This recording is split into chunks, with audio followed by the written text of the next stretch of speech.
Greetings all. This is Brandon Mosley, staff. The time is now 2:28. We'll get started at 2:30. Thank you.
All right. The time is now 2:30.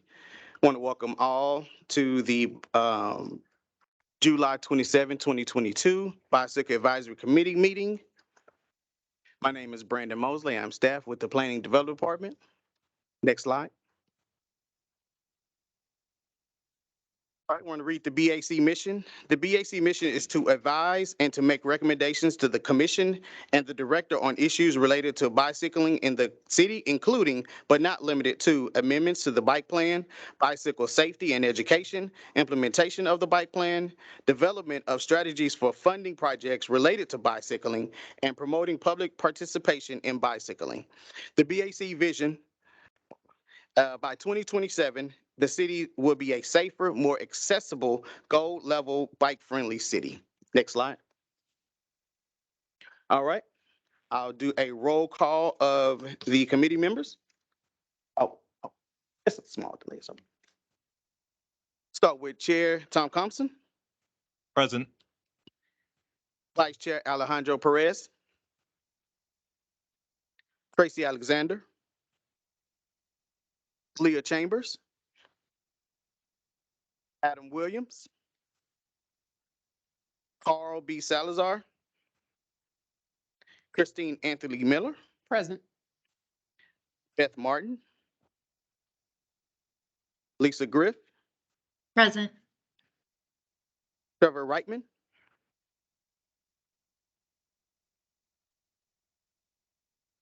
I see him, Trevor, the frozen. He's present. Jessica Wiggins, Present. Yahina Mahmood, Nick Hellier, Judith Villarreal, Amar Mohite, Mike Van Dusen, Here. Anna Ramirez Herta, Nikki Knight, Robin Holzer, Present. Beyond McReynolds, Here. and our ex officiato members, David Fields, Ian Lavacek, Juvenal Robles. All right. Any committee members have entered or joined since roll call, and also any outside agencies that like to be recognized at this time? Hi, Brandon. This is Sharon Moses. I'm speaking for Trevor Reichman. He said his internet is freezing up, but he's here. And Carl Salazar said that he's here, but his headset was malfunctioning.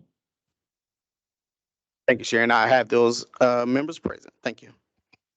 Hi, Brandon. This is Lauren Grove with Houston Public Works. I'll be stepping in for Ian today. And I believe Awesome.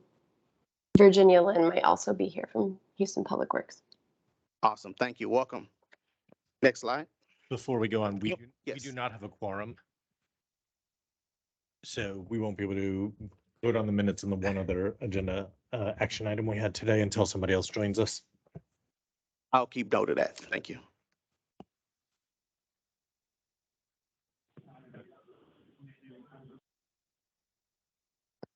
Next slide.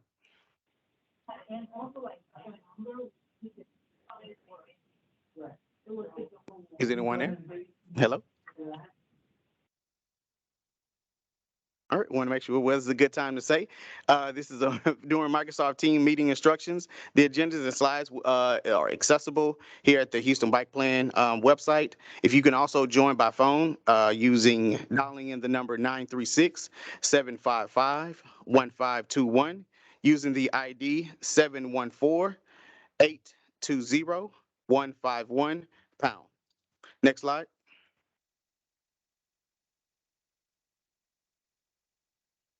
Also, some Microsoft meeting instructions.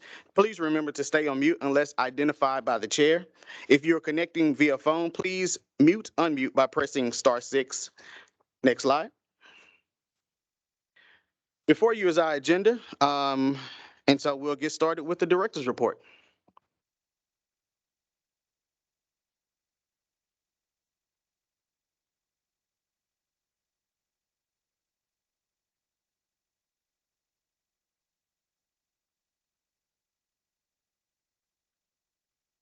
Few items to update everybody on today. Number one, I wanted to introduce a new member of the Transportation Planning Division team, Mixian Feng. Everybody say hello. She comes to us from the Development Services part of Planning and Development, and we are very happy to have her. She'll be our planning manager for policy. Number two, we are currently starting our bicycle-friendly communities application. As you all know, we currently are certified for bronze.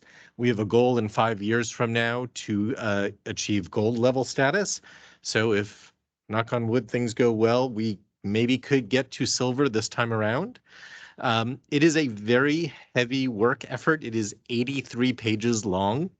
It is no small feat. So myself and the entire team, plus Tom, the chair, Bike Houston, Joe Catrufo has been tapped, and several other people. We have asked for assistance to put this together, and we'll keep you updated over the next month. It's due, I believe it's September 27th, somewhere around in that week of September. Number three, just a related item for the BAC. We released the city's annual Complete Streets report and the annual Vision Zero report in the last few weeks. We can include those links in the follow-up notes to this meeting. Good data, good status reports on a lot of things. I would love to say the crash data was looking better, but like the nation itself, we increased in fatalities and serious injuries this year, and that is why the work we do between the BAC and Vision Zero and a lot of the programs we work on are so important. On a bit of better news, we are appreciative of TxDOT, who donated to the city bicycle helmets for 200 children, bicycle helmets for 200 adults, and 200 bike lights that we'll be giving out at Vision Zero events. And we appreciate that partnership with TxDOT to work on those efforts. And the last item is I'm going to give the update on the maintenance effort, which is later in the agenda, but I'll give it now at the agreement of the chair. As I mentioned last meeting, City Council approved in this year's budget a sweeper that can be used to sweep the bike lanes, which is a very, very big step, which came out of the BAC and the working group, and your voices were heard, and that is moving forward. As you all know, there are some supply chain issues going around. The order is in. It is being advanced. We may not have it until the end of the year. I will give you updates as I learn from procurement. And then when it shows up, we actually have to test run it to see how fast it goes. And based on that, we'll be able to develop an operating schedule for how and where it'll get, the different facilities will be swept. And I'll report back, and members of Houston Public Works will join me. And I really want to give credit to Houston Public Works for being great partners for the implementation piece of the planning we've been doing. And as part of the sweeper, we've been asked if we can host a naming competition. And once we know when it will arrive, when we get a little closer, we'll be releasing something like that. That's my report. Thank you very much, David. David's report raises a lot of hope in me, and I hope in the rest of the committee, because there's some really exciting stuff going on. And it's not only, the additional miles of bike lane that we're getting, laid down, but maintaining those bike lanes is huge. I mean, I've said this before, but the first BAC meeting that I attended before I was on the BAC, I raised the issue of the urgent need for maintenance of those lanes. And that was when we had a lot less protected bike lanes that make it very difficult to keep clean. So it's incredibly encouraging. I think all of us on the BAC and all of the people in the community that voiced their support for the city to purchase and to budget for keeping those lanes clean.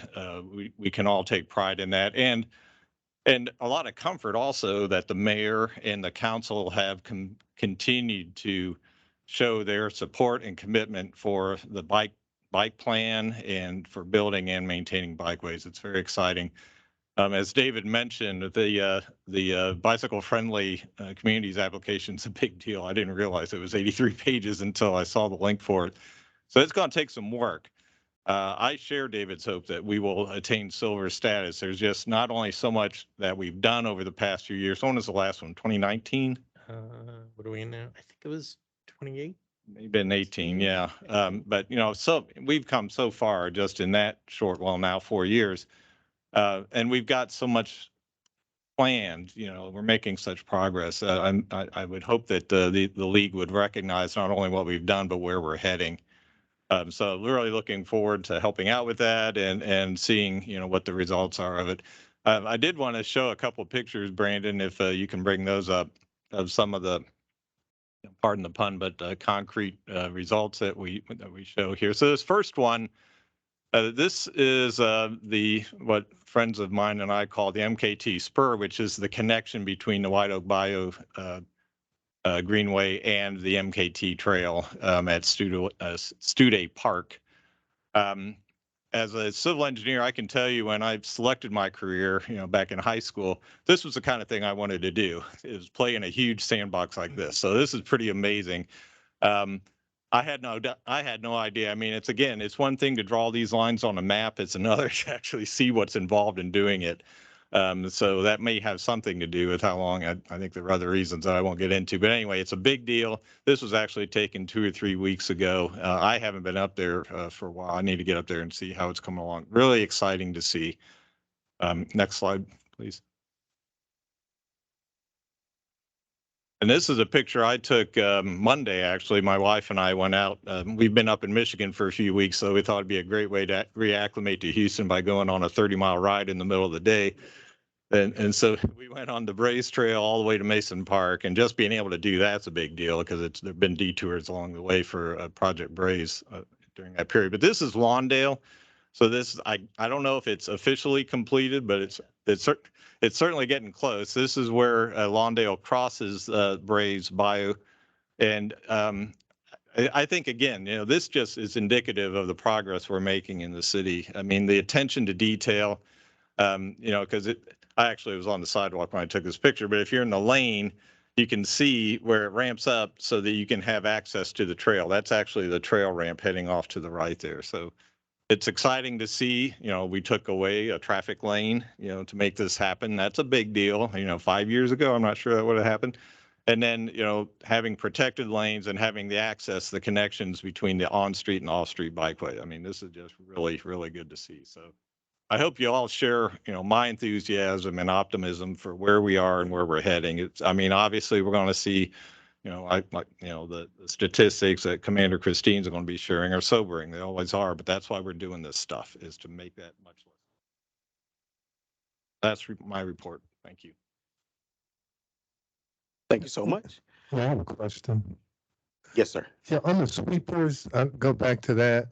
Why can't we use the existing sweepers that the city has that are small, that I've seen used after parades that would fit down the path? Why can't those be used? They're vacuums. They use them to clean the street downtown. Why can't those be used? So the ones that the city owns are too wide to fit within the bike lanes. Are you sure those are not the downtown districts? I don't know Sweepers? who owns them. I only see Yeah. a sweeper. So downtown But- district owns some of their own sweepers, and they have, it is their sweepers. They're fully subscribed. That's why the city needed to get them where we can put them on a vehicle and take them to all these different places where we have the lanes. So these sweepers that I guess the downtown district uses can't be used. I'm you're not sure saying- which ones you're looking at, but we don't have access to one that'll fit Yeah, I the don't right know size. who they are. right There's no markings on this thing. now. It Usually just, our stuff has a after big the seal on it. parades, they come down and they suck up all the trash and clean up the whole area just like that with several sweepers. So anyway, I just wondered why they can't, or rented or some farmed out, somehow. There's a sweeper that's in Houston. That's all I know. Okay, just a question. All right, thank you. We're going to move forward with the agenda. At this time, I would like, yes, I think a couple of people reported in. yes. At this time, I want to make sure to see if there's any new committee members that have joined the meeting. Hi, Brandon. Nikki this Knight is has Sharon. joined. Okay, Nikki did. And You hiked Adam up. Williams has joined. All right. Hi, Brandon. Any This is other Sharon. I members? just wanted to know, is it a good time to update your chat? Yes, please. Okay, I think you've already heard from a couple of people. One of the chats here is from Yuhaina Mahmood. She just joined, but I think she just said hello, so she apologizes for being late. Kevin Strickland wants you to know that he pinged Alejandro via direct messaging to see if he's available for the quorum, but I think we're almost there if we're not already there. And then Adam Williams, I think you heard from him as well. He's in. He's sorry for the technical difficulties. And then we have Kevin Strickland, naming contest by kids because the machines are dang cute and we want the community to adopt them. Adults ruin everything. That's all I have in the chat. Thank you so much, Shannon. I appreciate it. With those committee members joining, that brings us up to 12, bringing us to quorum.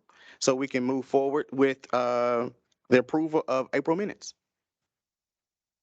Okay, I'd entertain a motion to approve the minutes from April are there any questions or comments before we take a vote?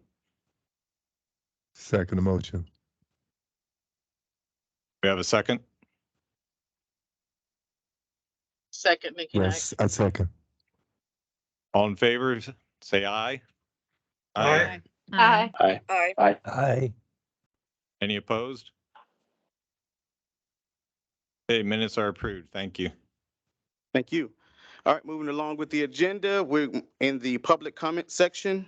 For a public comment, please send in you can send in written comments to the BAC email. I'm sorry, next slide. At bac@houstontx.gov by 2 p.m. the day of the BAC meeting. Comments will be read aloud by staff during the meeting. You can also comment by phone. To join, dial 936-755-1521. ID is 714-820-151 #. Don't forget to press *6 to unmute when called upon the chair. You can also leave a public comment in the chat using Microsoft Teams. Just type your name and what you'd like to comment. All right. Is there anyone in the horseshoe that have a public comment? All right. This is Radu Toros, and we'll come up first. Thank you. Thank you for allowing me to speak here. My name is Radu Turos, and I represent one of the many neighborhoods that stand to benefit from safer streets for bicyclists and for pedestrians in the Montrose area. By the name of Boulevard Oaks. I'm the president of their civic association. So I was really excited to see the Montrose Safe Street projects getting a start over there. Montrose definitely needs safer streets for everyone.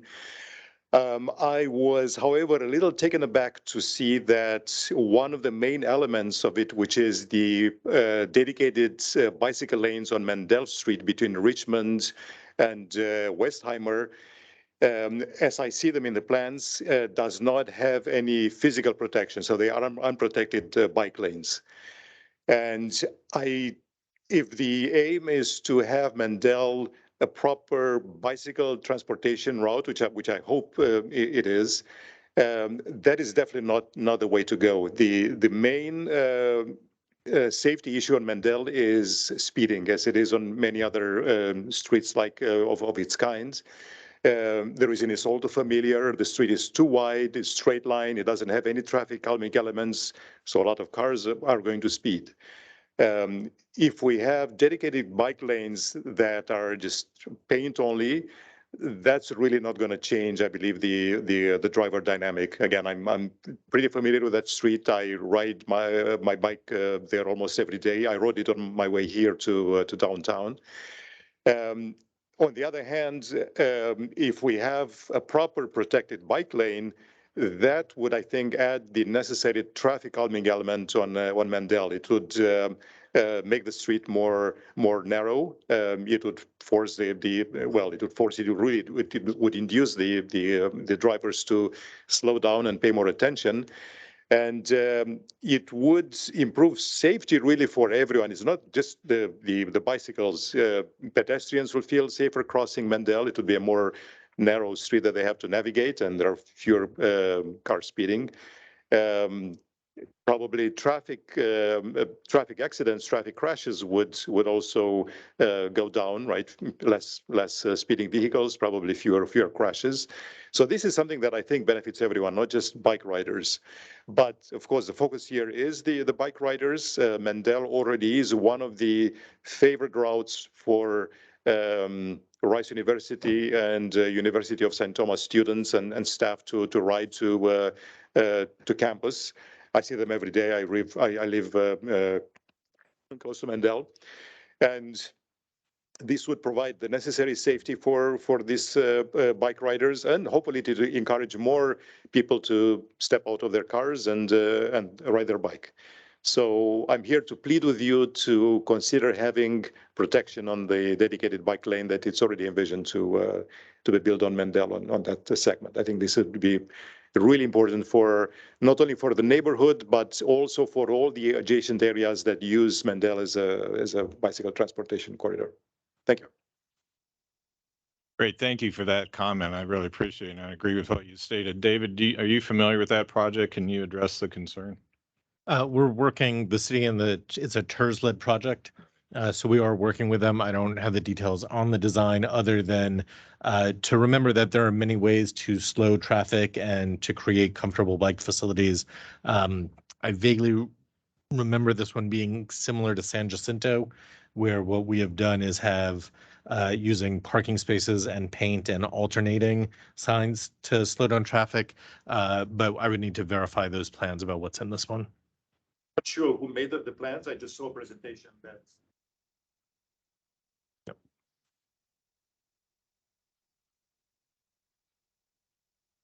Hi, Brandon. We have Dougie Steinbach, and he wants to speak a comment out loud if possible. Go ahead. Thank you.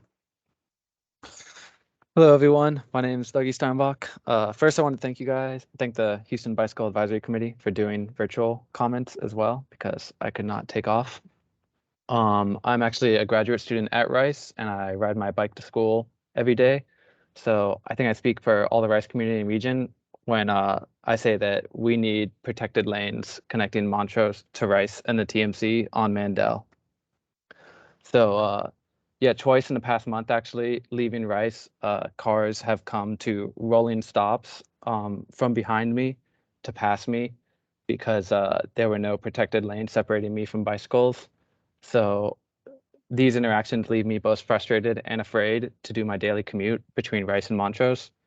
And moreover, 5 years ago, sadly, a woman was killed on Mandel Street from a car colliding with her in 2017. And I think that if we have these protected bike lanes, that will increase the safety for everyone outside of cars, both because cyclists in the protected lanes, of course, will have a physical barrier, but moreover, for people walking, the increased traffic or the increased cyclists, not actual traffic, the increased cyclists will have people in cars more aware of people outside of cars, making it a safer region for both walkers and cyclists. Not only that, since the lanes, no change in the number of lanes would be happening, I think it would reduce congestion on the road because more people would get out of their car without actually taking away any lanes from cars. Economically, wear and tear on road is a function of weight, and so getting more people out of cars and into bicycles would prolong the life of the road. And I'm sure we all are aware of how bad Houston's roads can be, so that would be much appreciated. And yeah, I just feel like as a Rice student living in Montrose, going to and from Rice every day in Montrose, this adding protected lanes to Mandel would increase the safety for people of all ages, for whether it's weekend trips between Montrose and Herman Park or Rice to Manil Park. It would link two big areas, Rice and the TMC, directly to Montrose and protect a lot of lives and save money for the city, I think, and repairs. Anyways, thank you for allowing comments. And yeah. Mr. Steinbeck, thank you for your time, Thank you. Do we have anyone else in the chat or in person that would like to speak for public comment? No? Okay. We have one written comment. We had two. Mr. Tudos, he came in person, so we'll have his email a part of the record as well. We received one from Mr. Brian Don Carlos. He wrote in about Jackson Hill bike lanes. He said, "My name is Brian Don Carlos. I live on Jackson Hill Street. He would like to start by commending the Bikeways program for its effort in making streets safer. It's encouraging to see the city become more pedestrian and bike friendly. Looking at the plans, I don't understand why Jackson Hill needs two separate dedicated bike lanes. The neighborhood is already congested and we will lose all of our street parking with this plan. One of the draws of moving here a year ago is that our street isn't the townhome hellscape like Rice Military, and our family was easily able to come visit us. I only found out about the plans recently. I'd love for there to be a bike lane, but 2 full lanes is going to compound more issues in the neighborhood than will fix it. I strongly urge the program to rethink this portion of the plan. Why does Patterson get the Sharrow lanes, but not Jackson Hill? Why not just have one dedicated lane on the actual side of the street that has the bridge to the bayou?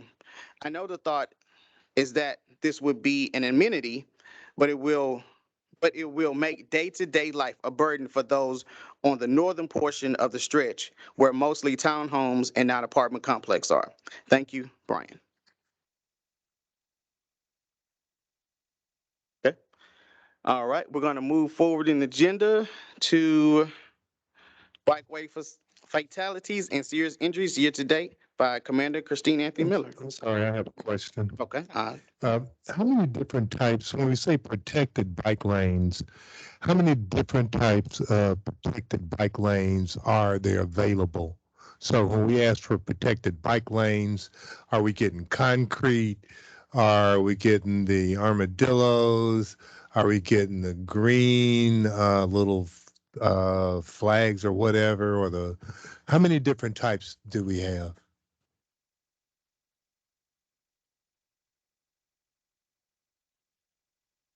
Without having our infrastructure design manual memorized page by page, the 3 big ones we're doing right now are concrete curbs, are mountable curbs, or actually like Bac be a totally separated, elevated bike facility at the sidewalk level. We're no longer predominantly using armadillos anymore. We do have a few in stock, which in the right occasion, we may still use them if it's for the right thing, but we're not starting with that as a facility anymore. Okay, so we're concrete, and like the one I'm thinking of is under Fifth Ward Lions Bridge. Is that a protected bike lane there? I'd have They have, I don't know it off the top of my they head. have Somebody else can answer it's for me. little green things that you hit them, they fold over.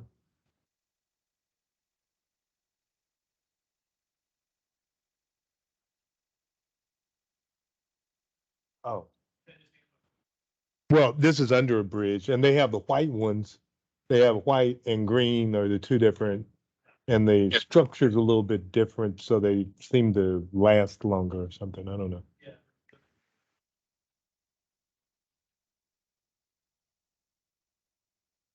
Oh, okay. All right.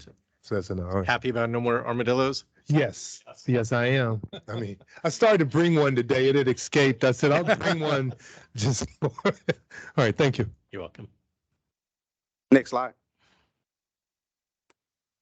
All right, we're going to move forward with the Bikeway fatalities and serious injuries up year to date with Commander Christine Anthony Meadow. Thank you. Next slide, please. What I gave, this was effective as of 7/11. That was prior to vacation. We get a report every Monday. So as of this Monday, this number actually is now 9. Still 2 in the daytime and 7. That was actually a delayed one from May. The cyclist was sent to the hospital and died a few days later. And I guess just through the paperwork, whatever, notifying this and that. So that's why that one went up. Next slide, please. So these are the crashes as of year to date, as of the end of June, involving a pedal cyclist as one of the units. As you can see, we have 198 total crashes. Last report showed the highest number occurring in Midwest, Southeast, Southwest, and West Side. West Side, being a very large area, is still number 2. North Division is actually currently the highest. Kingwood, surprisingly, also took a fairly significant jump and is now in double digits. West Side and Midwest that are next to one another both have 2 fatalities. As far as looking at any kind of design issues or anything, there are 0 intersections actually that have any multiple crashes at them. Next slide. And next slide is just always our memorial roll call of those cyclists that have fallen. That concludes my report unless anyone has any questions.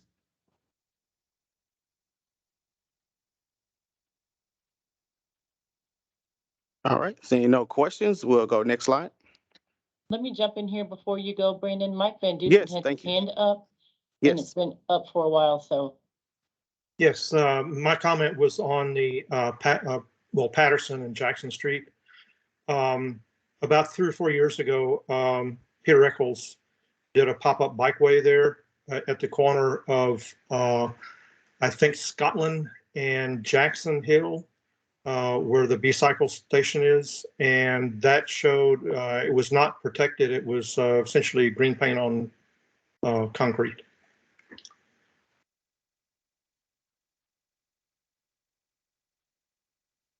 all right, thank you for that comment, appreciate it. We're going to move with using the quarterly updates. Next slide. We're going to start with Bikeway project updates. Next slide. All right. First one is the City of Houston. Some notable changes from the last presentation is Shepherd and Durham and Lawndale projects designs are completed and have moved to construction. High Start, Hillcroft, and Westward streets are all complete. Next slide. Precinct 1, some updates are Alameda, Shell Path, El Rio, and Trail Fundren Diversion Channel has moved to construction phases. Blodgett and Tierwester has moved to construction. Austin and / LaBranch with the HCC realignment design is complete. Next slide. With precinct 2, they have doubled their total mileage from last report to 24.8 miles by adding Fairmount Parkway Trail Phase 2 and the Bay Area Boulevard. Both are in their design phases. Next slide. Houston Parks Board. Notable is the Buffalo Bayou Austin to McKee and Fannin to Austin is completed. Also, Halls Bayou, Talton Street to Lake Forest Park is also completed. Next slide. With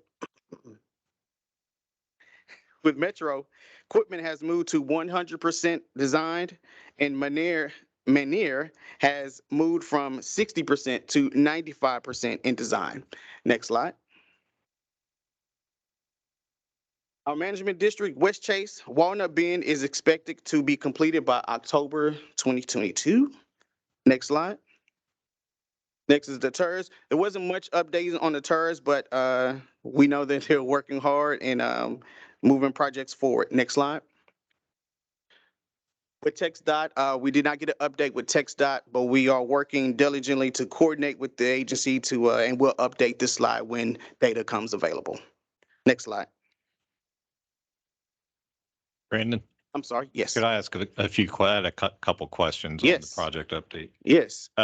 Back to the CIP projects on Okay. Patterson Street, it indicates it's awaiting a permit from TxDOT. Is that still the case? And is that a holdup or is it kind of expected or what's the status on that? Yeah, we just got an update on that this week. We are still waiting on that TxDOT permit. We are trying to figure out at this point, should we go ahead with just the city part of it and make it a second phase where we have to cross the TxDOT facility? And we're going to decide that right now. Basically tell them if you can't let us know by X date, we're just going to have to break it into 2 phases. So what portion of it is the TxDOT? It's I want to say I-10. That's what I was going to guess, but yeah. Okay. And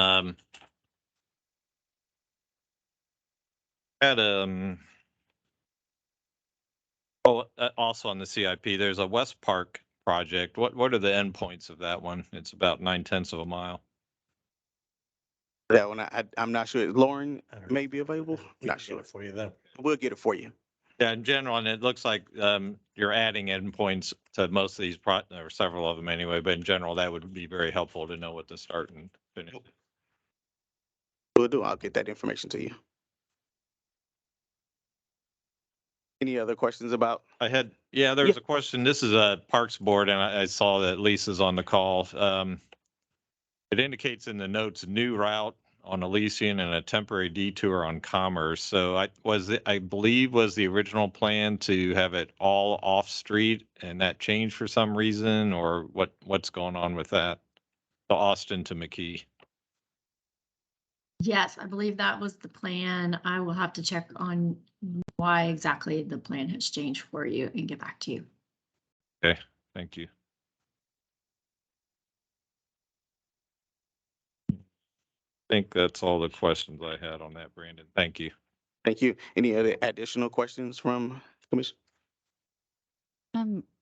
Just a suggestion that we maybe look into what the toll road authorities projects are going to be. I know they have allocated funding, so it might be interesting to see how that adds to this picture. Will do. Thank you.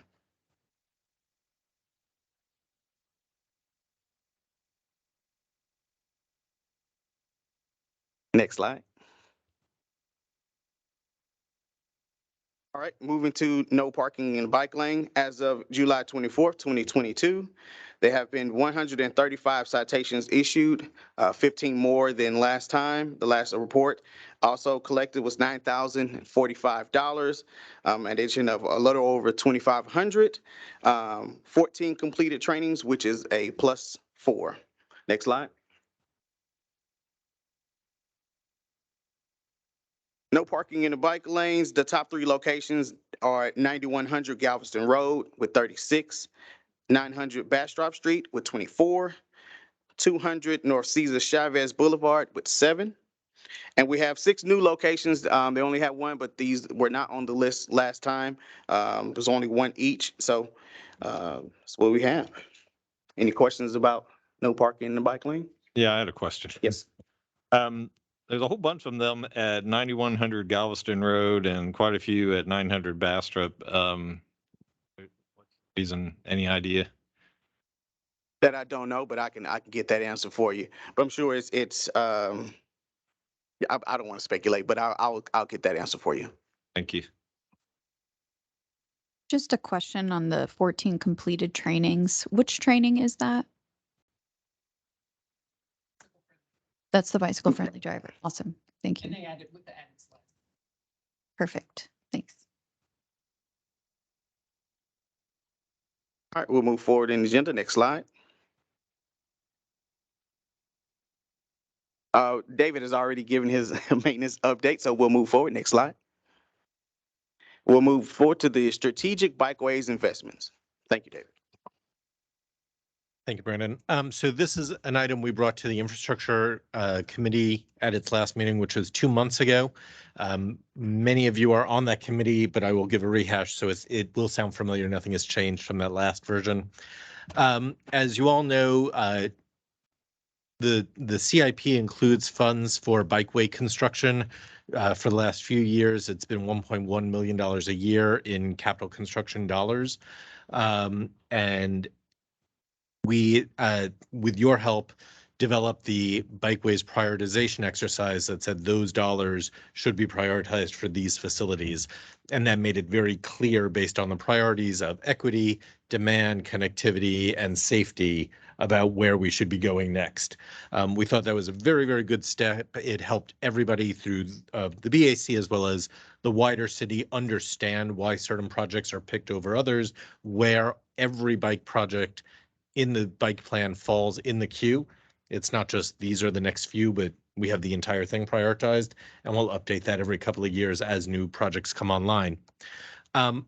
What we have found after kind of road testing this a little bit is that there are regularly kind of small dollar items that we feel would be good investments, but we have no financial accounting to accommodate it because we've said all of that money goes to the bigger ticket priority items. So the chair had asked us to go and develop, see what other cities do and develop a proposal. We came back to the infrastructure committee and with a proposal that 10% of every year's bikeway funds be held separate from those priority projects. Those funds could be used for spot safety improvements, for low cost improvements that would bring up a facility from low comfort to high comfort, and that they would not necessarily be that top priority list from the prioritization exercise. They could also be used as a small dollar match if there are other partners who are willing to put in a lot more, and this could be what got us over the threshold to get a project done. So we presented this to the infrastructure committee. There were very few questions. I think we heard one specific comment of support and then just general body language of support beyond that. So now we're bringing it to the BAC for a formal vote. So I would take questions, or if not, a motion. Are there any questions on the proposal?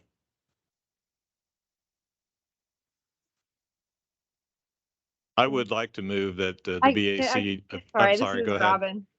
Sorry. Go ahead, Robin. I just clarifying an example. So it sounds like maybe it was the 3 months ago we talked about there's several TERSs moving forward a bikeway project on Dallas, for example, but there was a piece that's missing, or perhaps along WA where a piece is missing. Are those examples of the types of projects that this little set aside could help be the city's match to help other partners sort of finish up bigger projects? Is that how you envision this? Yes, that's how we envision it, although I can't comment on the budget of those specific projects that this dollar amount would be enough based on what other partners would put in. But it is that concept of there are others working on our bike network and they need to see the city is going to contribute as well. And if we can make these dollars work, this would be it. That's great. Thanks.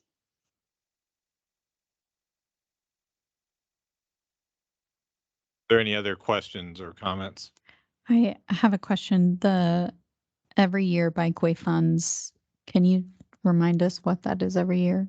So it's been 1.1 million traditionally. That is not a guarantee of future returns or whatever that, fancy line from finances is, but that is what it is right now. Okay, thank you. So based on that number, it'd be $110,000. Okay. And one clarification, once those dollars were used up in a fiscal year, that would be it for that fund. We would not be looking to, keep moving money around each time.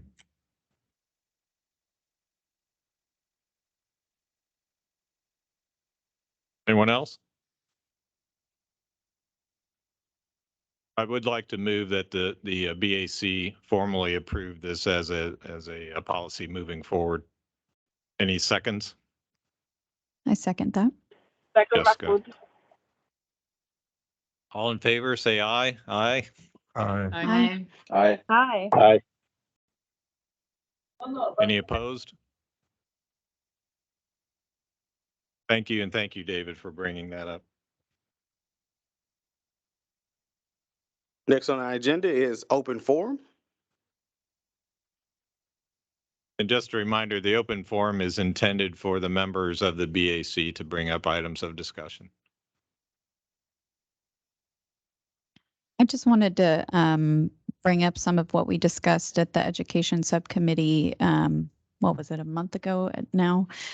I wanted to help us kind of get an idea of what we wanted to focus on in the community, the subcommittee, so that we can really begin to, yes. And so this crazy figure that you see on the screen, Leah has created this world of opportunity for us, but this is representative of just how many opportunities and ways of thinking there are when thinking about bicycle education and which direction do we want to go. So we sent the subcommittee members a survey to help understand what success looked like, what were goals that were really interesting to people, and then how we might move forward with those. And to kind of make everyone's life a little easier, to summarize, basically what we envisioned as success was some really clear messaging that we could get out to the community at large to support a changing landscape, which we all know we have lots and lots of new bike lanes coming online. We want to be able to adequately equip the public to interact with them. Some of the goals, a couple of them, one was to, it was really kind of focused on a campaign for drivers that was really focused and builds off of the bicycle friendly driver education program that I think HPD has kind of adopted and run with, and that's been really wonderful. I think there's some interest in expanding that program and training for Houston Public Works. I'll say that Houston Public Works volunteered that idea,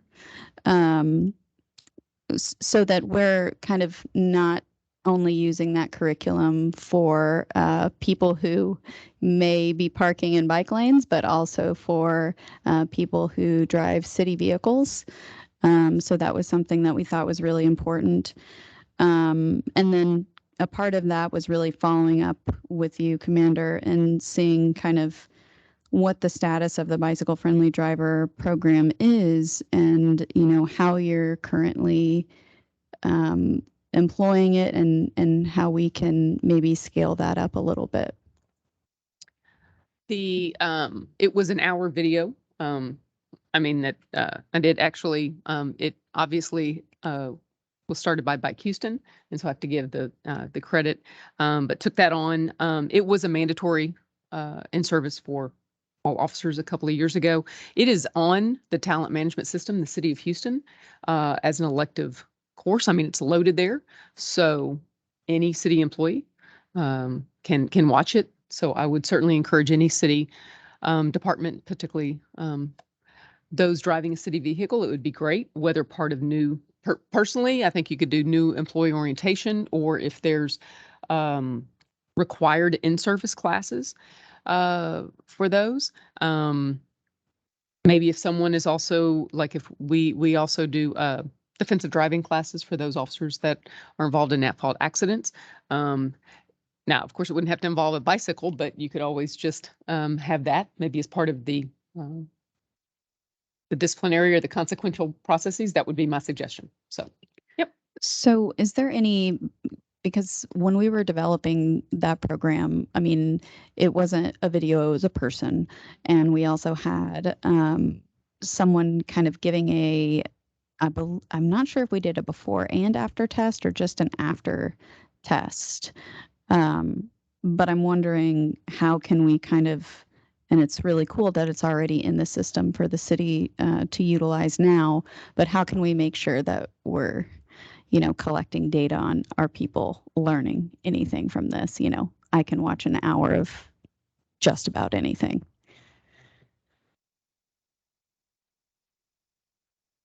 I mean, I think there might be, I'm not sure if we did questions at the end, but again, it becomes very, I don't know if that necessarily, we were just hoping, for education and awareness. So as far as other statistical data, I think that's probably a heavier lift, but it's there. As well as, I mean, obviously other advocacy organizations probably offer some other kind of bicycle instruction or safety presentations. And the employee training does come with questions you have to answer at different points throughout the training so that you don't just turn on your video for an hour and come back an hour later. So it has been tailored for the city's use. It's different from what, is it still available on the Bike Houston website, Joe? But is the version that the city has, was it tailored for the city? Like the Q&A that?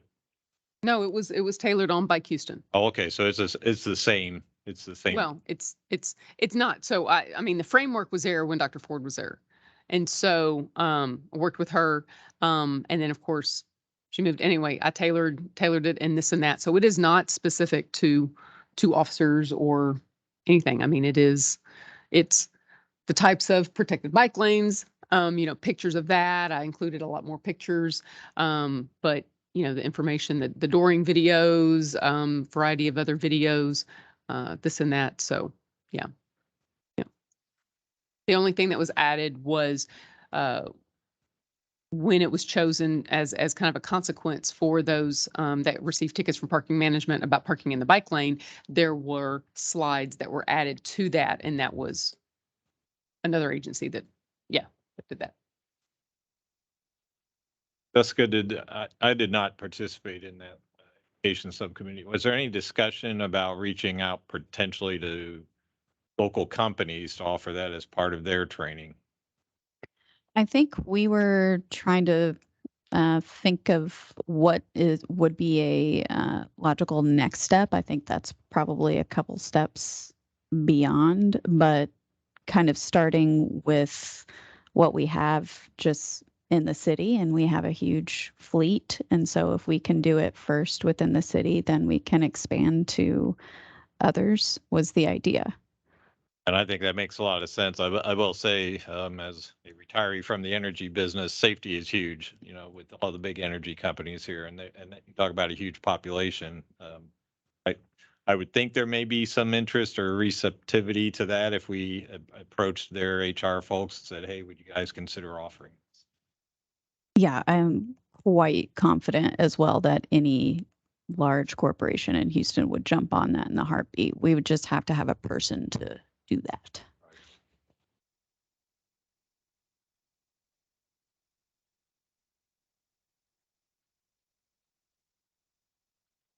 I just want to make a comment to Tom's question about the Bastrop 900 Bastrop. That's right at the stadium. It deads into the stadium, so I'm trying to find a parking space to go in the stadium. So I think that's one of the reasons. And looking at the other one, the 9100 Galveston Road, there's a large, I think, shipping company there, and right at that address, there's probably at least 300 to 100 or so cars that are parked on the facility. So in both cases, it's extra parking that seems to be needed in those areas. Yeah, it's actually automotive. Yeah, two automotive businesses. And then the 200 North Cesar Chavez Boulevard, those are homes that obviously had their street parking taken on both sides by the bike lane, and probably not happy about that. And there's also a business, and Google even shows there's a car parked in the bike lane. But you know, that's always, we call that evidence. Wasn't me. There you go. So that's it. But those are those locations. I'm just going to make a Good. point of clarification. The street parking was not theirs. Thank you. Residents always say that. I know I have that. Trust me, as commander of patrol divisions, it's always, this was mine. For Right. 40 years, I have parked here, it was mine. Thank you, David. All right, any other comments from committee members? Hearing none, we'll move forward with announcements. Next slide. Brandon, Oh, yes. this is Sharon. Is it okay to give you a comment? Yes. Okay, thank you. Ricky Sorry, Cardenas Jr., no worries. Ricky Cardenas Jr. wants to state that it would be great to have that training at TxDOT as well.